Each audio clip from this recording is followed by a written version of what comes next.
Nogometaši Osijeka imali su odličan start u prvom kolu protiv Gorice u gostima i ovaj tjedan prošao je u jednoj pobjedničkoj atmosferi.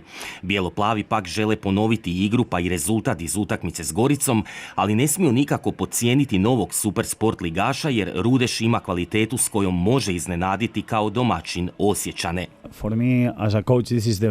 Kao trenera je to za mene najteži zadatak. Imali smo odličnu izvedbu u prvoj utakmici i sada se ne smijemo opustiti.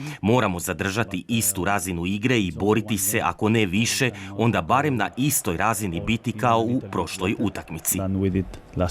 Trener Bessone svjestan je kako ga protiv Rudeša čeka jedna drugačija utakmica jer protivnik se sigurno neće od početka krenuti nadigravati s Osijekom. Svi će sada biti oprezniji nakon uvodne utakmice bijelo-plavih.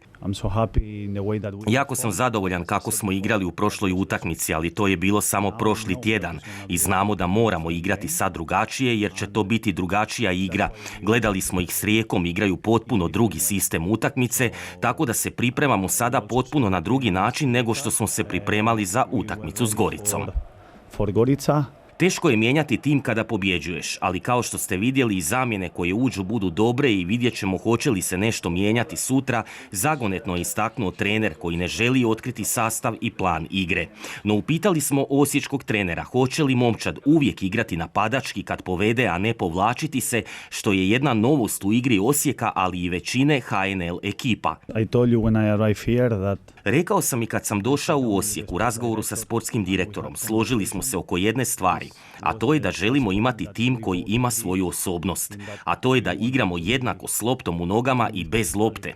Najveća greška svih timova je kad zabiju gol, s time se zadovolje, padnu u nekoj koncentraciji i stilu igre, a mi želimo kad zabijemo gol da nastavimo tako i da idemo i dalje i na sljedeći gol. Što se tiče zamjena, hrabar sam i mislim da imamo tim koji ima kapacitet da želi postići što više. Pozitivan sam i vjerujem da mogu i zamjene raditi kakve sam radio i u prošloj utakmici.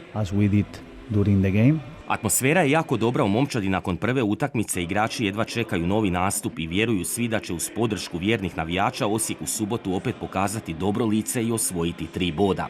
Klub navijača Bijelo-plavi poziva sve navijače NK Osijeka da još jednom u velikom broju ispune gostujuću tribinu u Velikoj Gorici, gdje će igrači Osijeka u subotu od 18:30 sati igrati protiv Rudeša. Iz kluba navijača organizirali su autobus, a put organizira i kohorta i Osijek će sigurno imati veliku podršku navijača sutra u Velikoj Gorici.